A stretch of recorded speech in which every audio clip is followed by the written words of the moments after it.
Good morning, dogs. Welcome back to the channel.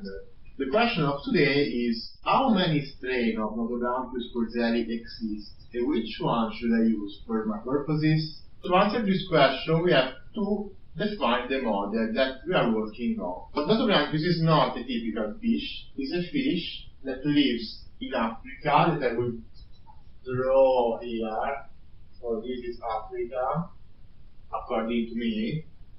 And it lives more or less, let's say here, where in lakes, in rivers, in ponds, very not small, not really small, but for fish, averagely small ponds distributed all over this part of the Africa that are separated one from each other.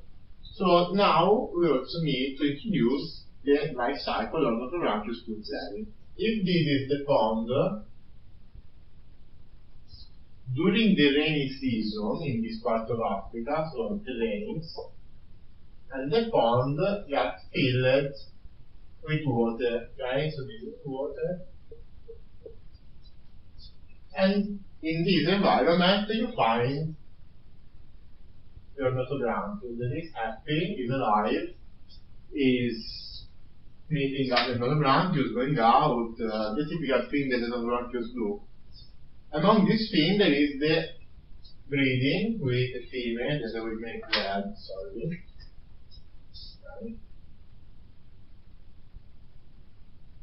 So they fall in love, they breed, and they deposit. No, they don't fall in love, I mean, then I will explain how they breed, but it's not that romantic. Anyway, the breeding event will deposit on the bottom of the pond the several eggs. Okay? So, the unique source of water that feeds the pond is the rain, during the rainy season. When the rainy season ends, so we have no more rain, and we just have tropical sun, slowly the pond starts to dry out. It means that the level of the water reduce until when there is no water anymore. No water, no fish. The Nothobranchius is a special fish, but it's still a fish, so it needs water to live. When the pond completely dried out, all adults and juvenile die. Eggs not, because eggs remain encased on the bottom of the pond. And eggs, I don't know if anybody has confidence with embryology of the egg, but egg of the fish undergo the typical fish egg development with the cell that stay on top of the yolk, and everything is protected, I make it red, by a very thick chorion that isolates the egg from the external environment. So here you have the egg, I use color to make it clear, the egg, the embryo, not the egg, the embryo here is inside the chorion. Between the embryo and the chorion there is a space that is filled with fluid, right? So the embryo is always hydrated,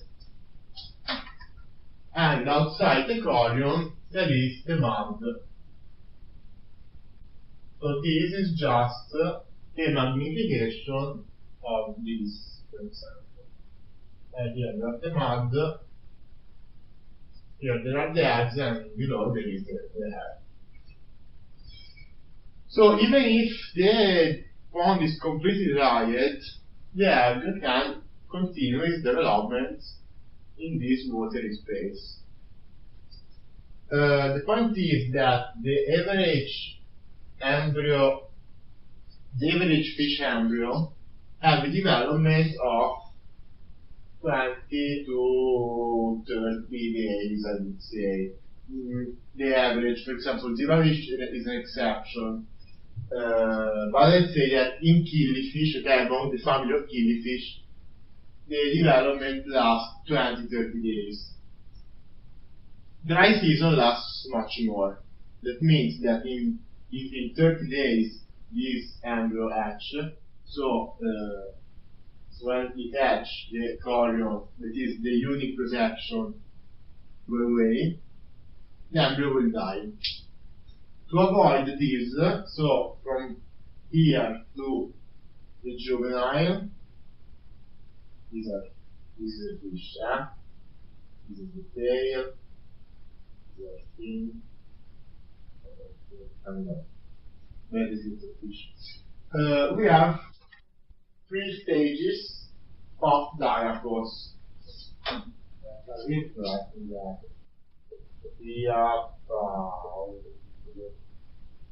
What is diapause? Diapause is a stage where the embryo stops developing, okay, stop consuming oxygen, the metabolism is very reduced, is a stage where the embryo is developmentally frozen, let's say, okay?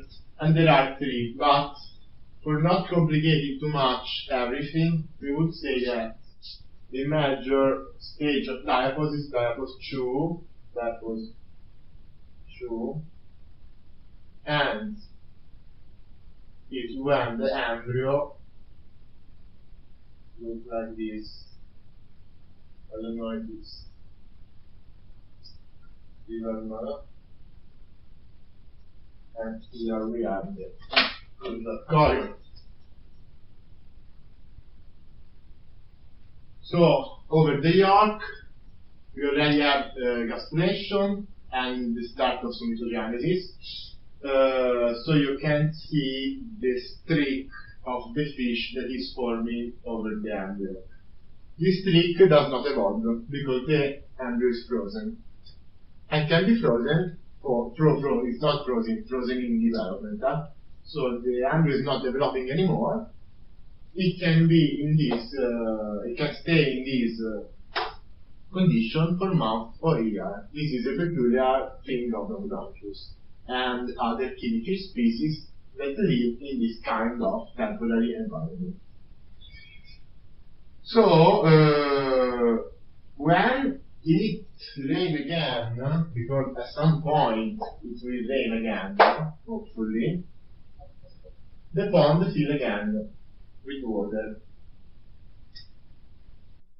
This triggers the coming out from diapause stage of Nothobranchius, of the embryos, that hatch, okay, generating flies, very small fish.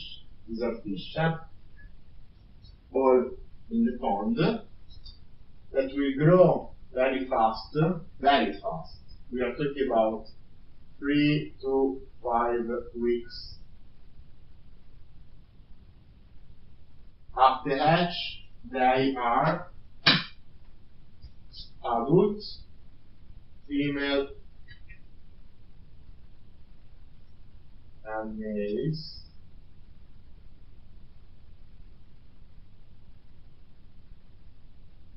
Okay, that can breed again, depositing on the bottom of the pond the new generation of eggs, preparing for the next dry season when the pond will dry out again, and this cycle will continue. It's a creepy cycle where generation of adult fish will die cycle after cycle, but it's how it is. Nature is cruel. Now that this is clear, we can come back to our original question. So, how many strains exist? Different parts of Africa have different conditions and rhythms of dry and rainy season, that with different length and different duration. That means that, for example, this is just an example. In this part of Africa, we have a rainy season that lasts 6 months.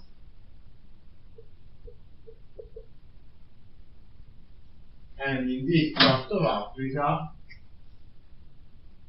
it lasts 3 months. What happened then? In this part of Africa, the Nothobranchius that live in here have only 3 months of time to make this part. So to grow, to breed, and lay eggs. If they fail and are not that quick, they will die, or the species in this pond will extinguish. Because then it dry out, there are no more adults or eggs and it's gone. So that means that evolution pressured this fish to do the growing and breeding phase in 3 months. So we selected the fish that were more fast growing and fast reproducing. And this affected also the lifespan, okay? So there is no significant reason why the lifespan of this fish should be much more longer than 3 months, because anyway their environment will last 3 months averagely. And so in these kinds of ponds, we will find strains of Nothobranchius furzeri that averagely live 3 months. Okay, with of course dual variations, but more or less the pressure, the selective pressure, make them live this short. In this other pond, where the water stays for 6 months or longer, they have much more time to breed, reproduce, grow, and if they live longer, they produce more eggs, so this advantage the selection.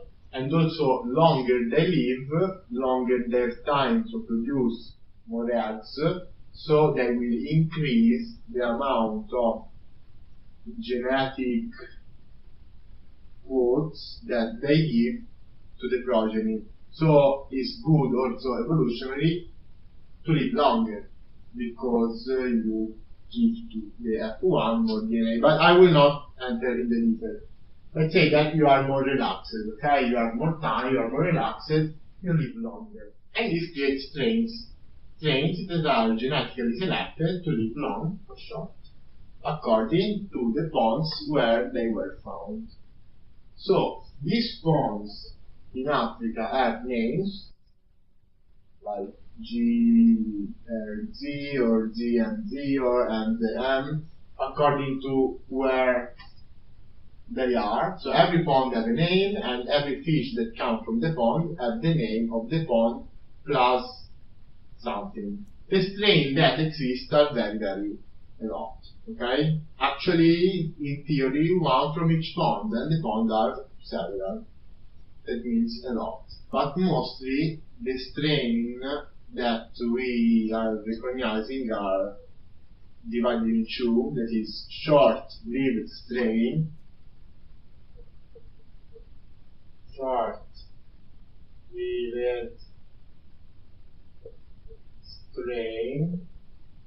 that usually is the GRZ strain, Gonarezu, and others long-lived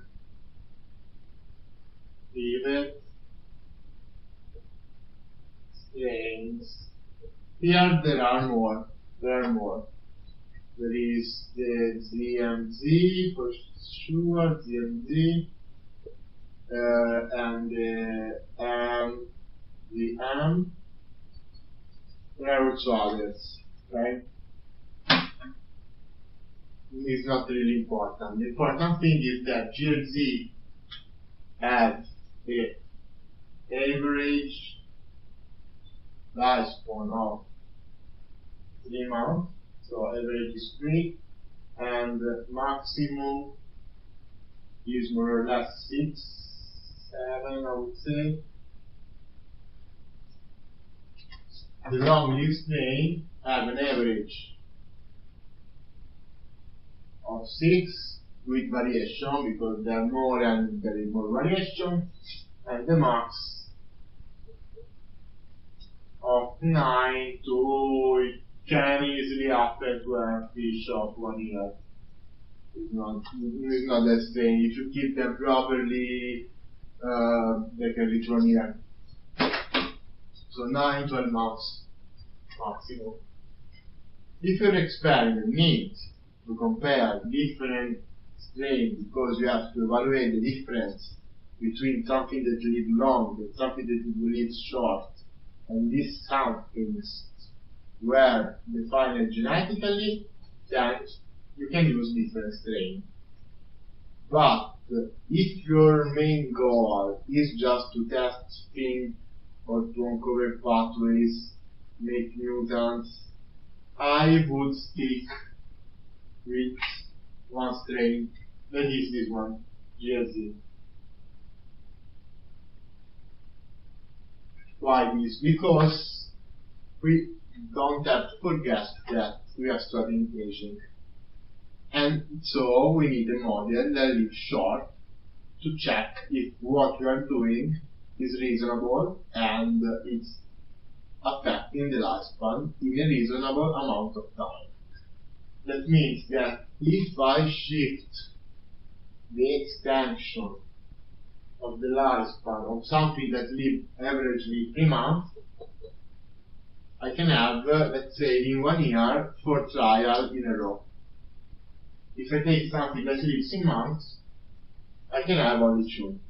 In addition, it's faster and easier having samples of different age and mostly groups of young and old fish, because if I need a group of old fish now, I just have to hatch, and in 6 months I have this group. In this case, I have to wait 1 year.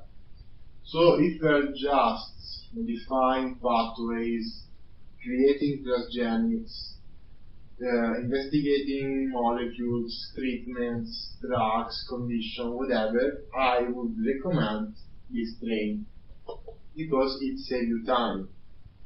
Instead, if you need to compare something that is already in the fish, okay, then you can use both and compare the feature of this one with the feature of this other one.